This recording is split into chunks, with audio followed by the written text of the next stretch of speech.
ओम शांति। आज 13 अगस्त 2024 की बाबा की साकार मुरली है। मुरली के महावाक्य हैं, मीठे बच्चे, योग द्वारा तत्वों को पावन बनाने की सेवा करो, क्योंकि जब तत्व पावन बनेंगे तब इस सृष्टि पर देवताएं पाव रखेंगे। प्रश्न है, तुम्हारी नई राजधानी में किसी भी प्रकार की अशांति नहीं हो सकती है, क्यों? उत्तर है, पहली पॉइंट, क्योंकि वह राजाएं तुम्हें बाप द्वारा वर्षे में मिली हुई हैं। दूसरी पॉइंट, वरदाता बाप ने तुम बच्चों को अभी ही वरदान अर्थात वर्षा दे दिया है, जिस कारण वह अशांति हो नहीं सकती। तुम बाप का बनते हो तो सारा वर्षा ले लेते हो। ओम शांति। बच्चे तो जानते हैं, जिसके हम बच्चे हैं उनको सच्चा साहिब भी कहते हैं, इसलिए आजकल तुम बच्चों को साहिबजादे भी कहते हैं। सच के ऊपर भी एक पौड़ी है, सच खाना, सच पहनना। भल यह मनुष्यों की बनाई हुई है, परंतु यह बाप बेट समझाते हैं। बच्चे जानते हैं, ऊंचे ते ऊंचा बाप ही है, जिसकी बहुत महिमा है, जिसको रचयिता भी कहते हैं। पहले पहले है बच्चों की रचना। बाप के बच्चे हैं ना, सब आत्माएं बाप के साथ रहती हैं। उनको कहा जाता है बाप का घर स्वीट होम। यह कोई होम नहीं, बच्चों को मालूम है वह हमारा स्वीटेस्ट बाप है। स्वीट होम है शांति धाम। फिर सतयुग भी स्वीट होम है, क्योंकि वहाँ हर घर में शांति रहती है। यहाँ घर में लौकिक माँ बाप के पास भी अशांति है तो दुनिया में भी अशांति है। वहाँ तो घर में भी शांति तो सारी दुनिया में भी शांति रहती है। सतयुग को नई छोटी दुनिया कहेंगे। यह पुरानी कितनी बड़ी दुनिया है। सतयुग में सुख शांति है, कोई हंगामे की बात नहीं, क्योंकि बेहद के बाप से शांति का वर्षा मिला हुआ है। गुरु गोसाई आशीर्वाद देते हैं, पुत्रवान भव, आयुष्यवान भव। यह कोई नई आशीर्वाद नहीं देते हैं, बाप से तो ऑटोमेटिकली वर्षा मिलता है। अब बाप ने तुम बच्चों को स्मृति दिलाई है, जिस पारलौकिक बाप को भक्ति मार्ग में सभी धर्म वाले याद करते हैं जब दुख की दुनिया होती है। यह है ही पतित पुरानी दुनिया। नई दुनिया में सुख होता है, अशांति का नाम नहीं। अभी तुम बच्चों को तो पवित्र गुणवान बनना है, नहीं तो बहुत सजाएं खानी पड़ेंगी। बाप के साथ साथ धर्मराज भी है, हिसाब किताब चुकतू कराने वाला। ट्रिब्यूनल बैठती है ना, पापों की सजाएं तो ज़रूर मिलनी है। जो अच्छी रीति मेहनत करते हैं वह थोड़े ही सजाएं खाएंगे। पाप की सज़ा मिलती है, जिसको कर्म भोग कहा जाता है। यह तो रावण का पराया राज्य है, इसमें अपार दुख है। राम राज्य में अपार सुख होते हैं। तुम समझाते तो बहुतों को हो, फिर कोई झट समझ जाते हैं, कोई देर से समझते हैं। कम समझते हैं तो समझो इसने भक्ति देरी से की है। जिसने शुरू से भक्ति की है वह ज्ञान को भी जल्दी समझ लेंगे, क्योंकि उनको आगे नंबर में जाना है। तुम जानते हो हम आत्माएं स्वीट होम से यहाँ आई हैं। साइलेंस मूवी टॉकी है ना, बच्चे ध्यान में जाते हैं तो सुनाते हैं कि वहाँ मूवी चलती है। उनका कोई ज्ञान मार्ग से ताल्लुक नहीं। मुख्य बात है अपने को आत्मा समझ, बाप को याद करो, बस, और कोई बात नहीं। बाप निराकार, बच्चे भी यानी आत्मा भी इस शरीर में निराकार है, और कोई बात ही नहीं उठती। आत्मा का लव तो एक परमपिता परमात्मा के साथ ही है। शरीर तो सब पतित है, तो पतित शरीर से लव हो न सके। आत्मा भल पावन बन जाती है, परंतु शरीर तो पतित है। पतित दुनिया में शरीर पावन बनता ही नहीं। आत्मा को तो पावन यहाँ बनना है, तब इन पुराने शरीरों का विनाश होगा। आत्मा तो अविनाशी है। आत्मा का काम है बेहद के बाप को याद कर पावन बनना। आत्मा पवित्र है तो शरीर भी पवित्र चाहिए। वह मिलेगा नई दुनिया में। आत्मा भल पावन बन जाए, आत्मा को एक परमपिता परमात्मा के साथ ही योग लगाना है। बस इस पतित दुनिया को तो टच भी नहीं करना है। यह आत्मा उनसे बात करते हैं। समझने की बातें हैं ना। सतयुग से लेकर कलयुग तक शरीरों के साथ लटके हो, भल वहाँ आत्मा और शरीर दोनों पवित्र हैं। वहाँ विकार में जाते नहीं, जिससे शरीर या आत्मा विकारी बने। वल्लभाचारी भी होते हैं, टच करने नहीं देते हैं। तुम जानते हो उनकी आत्मा कोई निर्विकारी पवित्र नहीं होती। वह एक वल्लभाचारी पंत है जो अपने को ऊंच कुल वाले समझते हैं। शरीर को भी टच करने नहीं देते हैं। यह नहीं समझते कि हम विकारी अपवित्र हैं। शरीर तो भ्रष्टाचार से पैदा हुआ है। यह बातें बाप आकर समझाते हैं। आत्मा पावन बनती जाती है तो फिर शरीर भी बदली करना पड़े। पावन शरीर तो तब बने जब 5 तत्व भी पावन बन जाए। सतयुग में तत्व भी पवित्र होते हैं, तब शरीर भी पवित्र बनते हैं।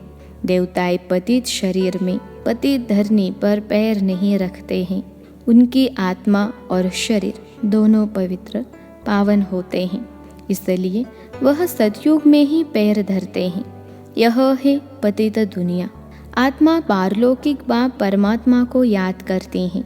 एक है शारीरिक बाप, एक है अशरीरी बाप। अशरीरी बाप को याद करते हैं क्योंकि उनसे ऐसा सुख का वर्षा जरूर मिला है, तो याद करने बिगड़ रह नहीं सकते। भल इस समय तमो प्रधान बने हैं तो भी उस बाप को जरूर याद करते हैं, परंतु यह फिर उल्टी शिक्षा मिलती है कि ईश्वर सर्वव्यापी है। फिर इस बात में भी मूंझ पड़ते हैं कि मनुष्य मनुष्य ही बनता है। यह सब भूले बाप आकर समझाते हैं। बाप एक ही मन मना भव का मंत्र देते हैं। उनका भी अर्थ चाहिए। अपने को आत्मा समझ बाप को याद करो। बस यही धुन लगी रहे जिससे तुम पावन बन सकेंगे। देवताएं पवित्र हैं, अब बाप आकर फिर ऐसा पवित्र बनाते हैं। सामने एम ऑब्जेक्ट रख देते हैं। जो भूत यानी मूर्ति बनाने वाले होते हैं, मनुष्य की सूरत देख झट अपना भूत बना देते हैं, जैसे कि वह जीता जागता सामने बैठा है। वह तो जड़ भूत हो जाते हैं। यहाँ बाप तुमको कहते हैं, तुमको ऐसा चैतन्य लक्ष्मी नारायण बनना है। कैसे बनेंगे? मनुष्य से देवता तुम इस पढ़ाई और प्यूरिटी से बनेंगे। यह स्कूल है ही मनुष्य से देवता बनने का। वह जो भूत आदि बनाते हैं उसको आर्ट कहा जाता है। हुबहू वही शक्ल आदि बनाते हैं। इसमें हुबहू की तो बात ही नहीं। यह तो जड़ चित्र है। वहाँ तो तुम नेचुरल चैतन्य बनेंगे ना। 5 तत्वों का चैतन्य शरीर होगा। यह तो जड़ चित्र मनुष्यों का बनाया हुआ है। हुबहू तो हो न सके, क्योंकि देवताओं का फोटो तो निकल न सके। ध्यान में भल साक्षात्कार करते हैं, परंतु फोटो निकल न सके।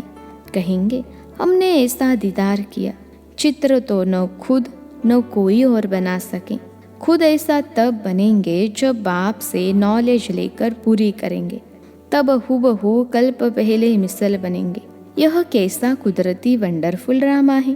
बाप बेट यह कुदरती बातें समझाते हैं। मनुष्यों को तो यह बातें ख्याल में भी नहीं रहती हैं। उनके आगे जाकर माथा टेकते हैं, समझते हैं यह राज्य करके गए हैं, परंतु कब यह पता नहीं है। फिर कब आएंगे, वहाँ क्या करेंगे, कुछ पता नहीं। तुम जानते हो सूर्यवंशी चंद्रवंशी जो होकर गए हैं वह हुबहू फिर से बनेंगे ज़रूर इस नॉलेज से। वंडर है ना। तो अब आप समझाते हैं ऐसा पुरुषार्थ करने से तुम 100 देवता बनेंगे। एक्टिविटी वही चलेंगी जो सतयुग त्रेता में चली हैं। कितना वंडरफुल ज्ञान है। यह बुद्धि में ठहरे भी तब जब दिल की सफाई हो। सबकी बुद्धि में यह बातें ठहर न सकें। मेहनत चाहिए। मेहनत बिगर कोई फल थोड़े ही मिल सकता है। बाप तो पुरुषार्थ कराते रहते हैं, भल ड्रामा अनुसार ही होता है, परंतु पुरुषार्थ तो करना होता है। ऐसे थोड़े ही बैठ जाएंगे, ड्रामा में होगा तो हमसे पुरुषार्थ चलेगा। ऐसे भी जंगली ख्यालात वाले बहुत होते हैं। हमारी तकदीर में होगा तो पुरुषार्थ ज़रूर चलेगा। अरे पुरुषार्थ तो तुमको करना है। पुरुषार्थ और प्रारब्ध होते हैं। मनुष्य पूछते हैं पुरुषार्थ बड़ा या प्रारब्ध बड़ी। अब बड़ी तो प्रारब्ध होती है, परंतु पुरुषार्थ को बड़ा रखा जाता है जिससे प्रारब्ध बनती है। हर एक मनुष्य मात्र को पुरुषार्थ से ही सब कुछ मिलता है। कोई ऐसे भी पत्थर बुद्धि हो पड़ते जो उल्टा उठा लेते हैं, समझा जाता है इनकी तकदीर में नहीं है, टूट पड़ते हैं। यहाँ बच्चों को कितना पुरुषार्थ कराते हैं, रात दिन समझाते रहते हैं। अपने कैरेक्टर ज़रूर सुधारने हैं। नंबर 1 कैरेक्टर है पावन बनना। देवता तो है ही पावन, फिर जब गिर पड़ते हैं, कैरेक्टर्स बिगड़ते हैं तो एकदम पतित बन जाते हैं। अभी तुम जानते हो हमारा तो A1 कैरेक्टर था, फिर एकदम गिर पड़े। सारा मदार है पवित्रता पर, इसमें ही बहुत डिफ़िकल्टी होती है। मनुष्य की आंखें बहुत धोखा देती हैं, क्योंकि रावण का राज्य है, वहाँ तो आंखें धोखा देती ही नहीं। ज्ञान का तीसरा नेत्र मिल जाता है, इसलिए रिलीजन इज माइट कहा जाता है। सर्वशक्तिमान बाप ही आकर के यह देवी देवता धर्म स्थापन करते हैं। भल करती तो सब आत्मा है, परंतु मनुष्य के रूप में करेंगे। वह बाप है ज्ञान का सागर। देवताओं से इनकी महिमा बिल्कुल अलग है, तो ऐसे बाप को क्यों नहीं याद करेंगे। उनको ही नॉलेजफुल बीज रूप कहा जाता है। उनको सतचित आनंद क्यों कहा जाता है। झाड़ का बीज है, उनको भी झाड़ का मालूम तो है ना, परंतु यह है जड़ बीज। उनमें आत्मा जैसे जड़ है, मनुष्य में है चैतन्य आत्मा। चैतन्य आत्मा को ज्ञान का सागर भी कहा जाता है। झाड़ छोटे से बड़े होते हैं तो ज़रूर आत्मा है, परंतु बोल नहीं सकती। परमात्मा की महिमा कितनी है। ज्ञान का सागर, यह महिमा आत्मा की नहीं, परमात्मा माना परमात्मा की गाई जाती है। फिर उनको ईश्वर आदि कहते हैं। असुल नाम है परमपिता परमात्मा, परम अर्थात सुप्रीम। महिमा भी बड़ी भारी करते हैं।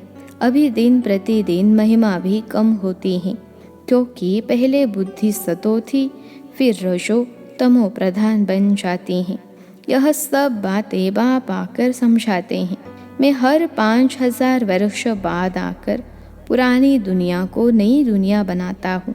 गायन भी है ना, सतयुग आदि है भी सत, होसी भी सत। कोई पौड़ी अच्छी बनाई हुई है, क्योंकि वह तो फिर भी इतने पतित नहीं हैं। पीछे आने वाले इतने पतित नहीं होते। भारतवासी ही बहुत सतो प्रधान थे, फिर बहुत जन्मों के अंत में तमो प्रधान बने हैं। और धर्म स्थापकों के लिए ऐसे नहीं कहेंगे।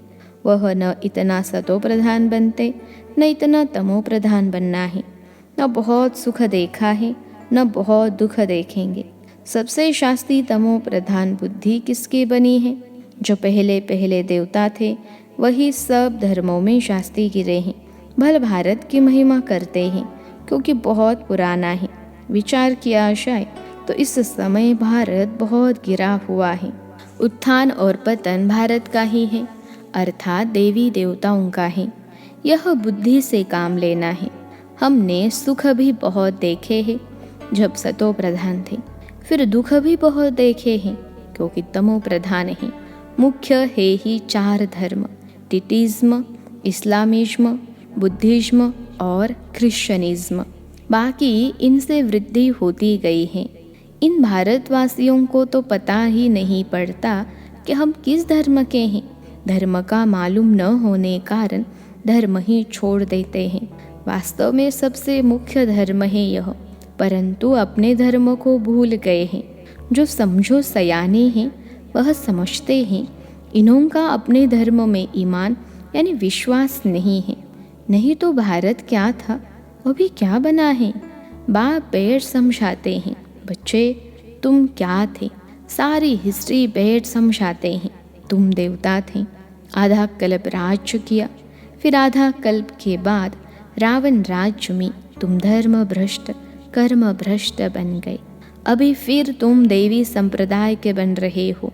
भगवान उवाच, बाप कल्प कल्प तुम बच्चों को ही समझाकर ईश्वरीय संप्रदाय बनाते हैं।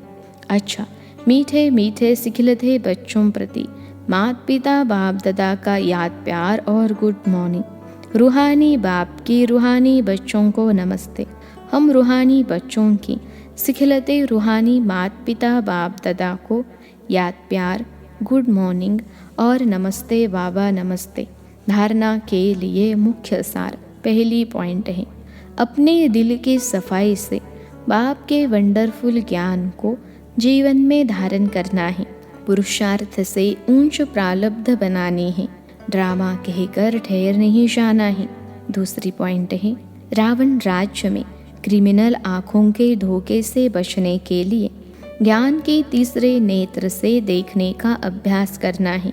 पवित्रता जो नंबर 1 कैरेक्टर है उसे ही धारण करना है। आज का वरदान है, ब्राह्मण जन्म की जन्म पत्री को जान, सदा खुशी में रहने वाले श्रेष्ठ भाग्यवान भव। ब्राह्मण जन्म की जन्म पत्री को जान, सदा खुशी में रहने वाले श्रेष्ठ भाग्यवान भव। विश्लेषण है, ब्राह्मण जीवन नया जीवन है। ब्राह्मण आदि में देवी देवता है और अभी बीके हैं। ब्राह्मणों के जन्म पत्री में तीनों ही काल अच्छे से अच्छा है। जो हुआ वह भी अच्छा, और जो हो रहा है वो और अच्छा, और जो होने वाला है वह बहुत बहुत अच्छा। ब्राह्मण जीवन की जन्म पत्री सदा ही अच्छी है, गारंटी है। तो सदा इसी खुशी में रहो कि स्वयं भाग्य विधाता बाप ने भाग्य की श्रेष्ठ रेखा खींच दी, अपना बना लिया। आज का स्लोगन है, एक रस स्थिति का अनुभव करना है तो एक बाप से सर्व संबंधों का रस लो। एक रस स्थिति का अनुभव करना है तो एक बाप से सर्व संबंधों का रस लो। अच्छा, ओम शांति।